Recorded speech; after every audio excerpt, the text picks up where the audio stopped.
So I just finished watching the documentary on Netflix in 2024 about the Menendez brothers, who have been in jail for the last 30 years for committing a crime against their own parents.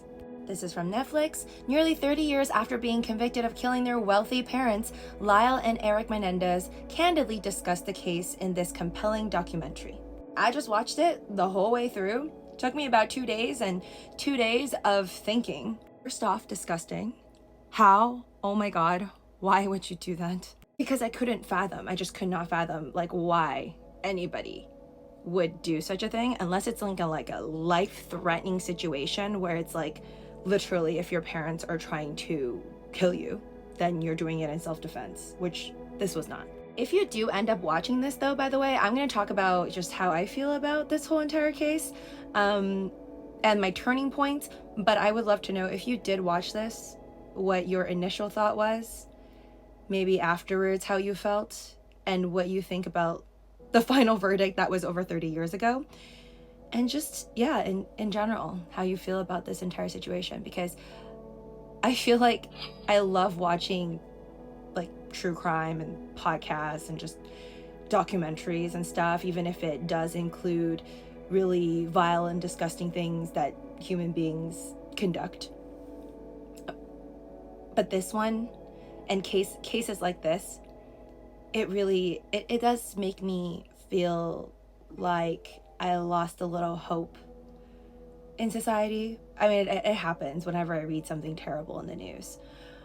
But yeah, it's just a lot. It's just a lot to think about, especially because I think our world is just becoming this place where like obviously everything is on the internet, everything is being turned into a show. I think one of the surprising things about all of this is I feel like I didn't know this was even possible for people to be convicted of a murder and be in jail for over 30 something years and then still be able to have a Netflix documentary done on them. So I think that was, while I was watching it, I was just like, what? Like I'm hearing the voices of the brothers and I'm just like, okay, so is this something like we should all be expecting now? Like people just go in jail and then they could do I don't know if they're doing podcasts, but is it still putting them through jail and reflection if they are in very viral contact with the outside world? And I don't know, that's just sitting with me like in very weird ways.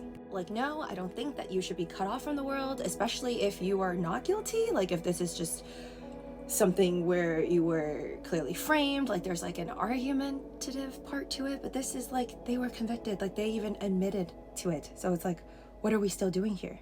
So yeah, I guess that's just another thought of mine. I feel like in the future, I wouldn't be shocked. Like I don't know how this would work legally and with different countries, depending on which country you're from.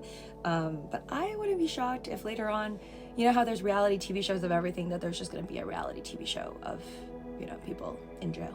Because we know there's a lot of famous people there. Okay, so my thoughts in real time when I was watching this is first when I realized, okay, they were in jail, I'm like, hooray, okay? Like I was gonna be so sad if I realized, okay, we're learning about all of this and then in the end they escaped or something. So I'm glad that these two brothers are in jail for what they did, what they admitted to doing. And then throughout the whole thing, I'm just like, yeah, it's about money. It's about money. Like, look at the way that they blew money. They spent so much of the money, okay? Not even just, I think there was life insurance money involved, but that was like in the $600,000 range, but they had like millions of dollars. I think they were left behind like $14 million or something like that. So yeah, $14 million split between two brothers. Let's say that's like 7 mil each. I don't know exactly how much money they spent, but through the documentary, you're going to learn that they bought like these Rolexes, they bought a bunch of cars. This is after the death of their parents, okay? So I, like, once I realized that, I think that made it even more obvious that it was about the money. So then when they did go to court, I mean, they went to jail first, I think, and then the final verdict came, like, I think, like, more than 3 years after that. The justice system really takes way too long, in my opinion. So it's kind of like after you see them spend all this money after their parents died, that when they were caught and they were in court, think they went to jail first, and they were like living in jail, at least that's what it seemed like. And the verdict didn't come until like 3+ years later. But anyways, it's like only when they were basically fighting for a lesser sentence that then it came to light that they claim, allegedly, that they were both abused by the father.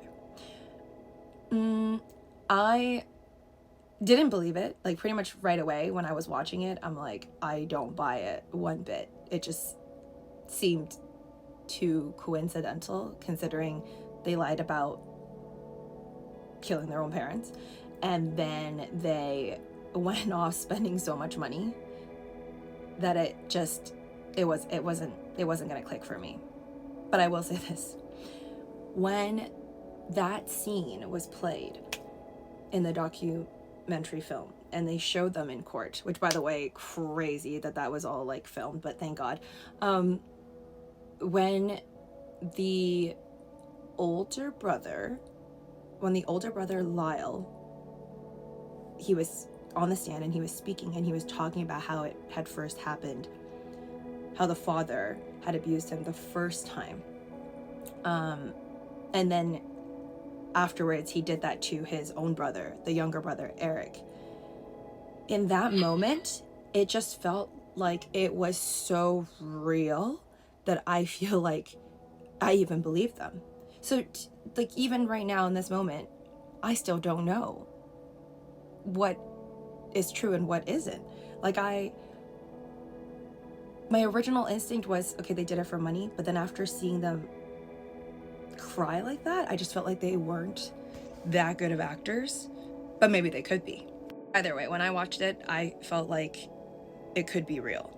It could be real, but then there are so many red flags. It's like, okay, that was like 1989 when it had happened. So if that is actually what happened, like that is the reason why they did what they did nobody try to come up with, you know, any idea? Because at the time, like, I'm sure recorders were a thing, right? You could record people. So at no point, like, why didn't they think about recording their father, like in a bedroom or somewhere where they're like confronting him, so they have proof that this happened? So I feel like that's a huge red flag for me. And then, yeah, you could say, okay, maybe they didn't think about that, or maybe that was too dangerous because they were afraid. Okay, so that's also a possibility. But just anything else of a trail of, you know, letters or something to more people, friends, or more conversations about it, where you have more witnesses. And I know there was one witness, I think a cousin from childhood, but if there was more witnesses, I feel like I would have believed more to the story. And also, it's just the mother part. It's like, I think they had said that they couldn't do it without, they had to get rid of the mom too, because she just would have been a witness. But it's like, you couldn't have told her to, like, I don't know, go out to get groceries or do something else other than being at home. Like that also makes me feel like it makes more sense that they were just after the money, because you have to get rid of the mom. Anyways, in the end, in 1996, the brothers were found guilty of first-degree murder and sentenced to life in prison. I think I was mostly shocked by the end of the documentary, where it said that this case is even on Netflix and it's popular now because of the fact that it got like TikTok viral. And now people are hoping that they revisit the case and let them out early. I want to know what you think about it. I personally think that they do deserve life in prison. Whether what they said happened or did not happen, I believe they do deserve life, in my own opinion. Because the way I see it is, as the abuser, what they did to you, they did not murder you, and they chose to do that. It's not comparable. And they plotted a murder. And honestly, I think they're lucky, because if they were in another country, they would get the death penalty. So yeah, I feel like if someone did something terrible to you, if you do the same terrible thing to them, that makes you possibly just as terrible. And doing what they did, committing murder, really just ends up hurting themselves. Now they have life in prison.